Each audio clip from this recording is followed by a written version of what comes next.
मैंने तुमसे हमेशा क्यों कहा है कि तुम भी या तो धन अर्जित करना सीखो, जो कि बहुत ज़रूरी है, और साथ ही साथ तुम जो भी करते हो सभी के लिए प्रेम से ही करते हो, सब कुछ ठीक है, लेकिन समय समय पर कभी ना कभी सबको याद दिलाते रहो कि तुम्हारा क्या योगदान रहा है। ये बात पता है मैं क्यों कहता था तुमसे, और अभी भी कहूँगा कि आजीवन इस बात को याद रखना। क्योंकि अगर कभी तुमने सोचा मैं थोड़ा विश्राम करूं, मैं अभी घर में पैसों से आर्थिक सहायता ना दूं, तो जो व्यक्ति घर को आर्थिक रूप से चलाता है ना, उसके मन में अक्सर अधिकांश बार ऐसा होता है कि वो उसे अपना कर्तव्य नहीं समझता, वो उस पर घमंड करता है, उस पर नाज होता है उसे। और नाज होना तो फिर भी अच्छी बात है, पर उस पर उसका अहंकार होता है। और कई बार तुम्हारे घर पे भी ऐसा हुआ ही है पहले कि जो लोग आर्थिक सहायता प्रदान कर रहे हैं वो तरीके से बात तक नहीं कर रहे हैं। ये चीज़ होती है, पर पता है लोग तुम्हारे साथ ऐसा क्यों कर पाते हैं? क्योंकि तुम उन्हें ऐसा बर्ताव करने देते हो।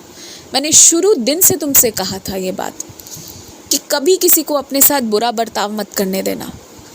तुम जो योगदान दे रहे हो तुम भी उसी समय याद दिलाओ कि जो बाहर दफ्तर जाकर अगर कोई कुछ कमा पा रहा है तो उसमें तुम्हारा क्या क्या योगदान है, पीछे से तुम क्या क्या कर रहे हो। इस चीज़ का हमेशा ध्यान रखो। और मैं इसलिए हमेशा तुमसे कहा कि तुम अपना आकलन कम में मत करो कि मैं कुछ नहीं कर पाऊँगा या मैं कुछ नहीं कर सकता। हर समय संभावनाएं असीम है, जो चाहो वो कर सकते हो। इसलिए तुम्हें हमेशा खाली समय का सदुपयोग करना चाहिए।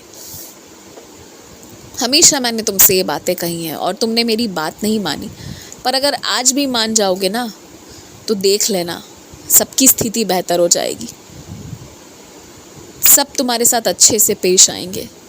इंसान को इज्जत पाने के लिए उस तरह के शब्द, उस तरह के कर्म, उस तरह का विचार सब रखना पड़ता है। अगर कोई एक चीज़ कम हो, दूसरी चीज़ ज़्यादा हो, तो वैसे में फिर वो सम्मान नहीं मिल पाता। इस बात को समझो। खूब काम कर रहे हो, करते जा रहे हो, अपना सोना, जागना, उठना, बीमारी, तबीयत खराब, ये सब का ध्यान नहीं दे रहे हो और सबको कह रहे हो अरे जाने दो, मैं तो कर लूँगा। इस तरह का बर्ताव करोगे तो लोग को लगेगा कि तुम्हें इसी में खुशी है, कि तुम्हारे साथ इसी तरह से पेश आया जाए कि तुम तो कर ही लोगे। तो इसलिए अपने साथ वैसा कुछ मत करो जो तुम दूसरों को चाहते हो कि दूसरे भी तुम्हारे साथ वैसा ना करें। तो ध्यान रखो। और आज तक तो तुम्हें मैं यही सिखा रहा हूँ कि तुम्हें अपने साथ कैसे पेश आना है। अब सीख जाओ और समझ जाओ। बहुत तुम्हारा हृदय साफ है, बहुत कोमल हृदय के हो, लेकिन ऐसी छोटी छोटी गलतियाँ मत करो। ध्यान रखो इस बात का।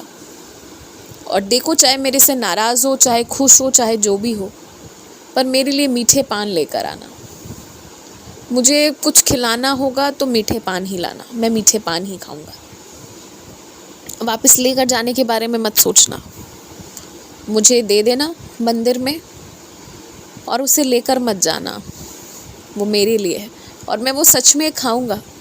और जो मैं खाऊंगा, जो मैं ग्रहण करूंगा, वो तुम्हें बाद में मालूम हो जाएगी कि तुम्हारा पान मैंने ग्रहण किया।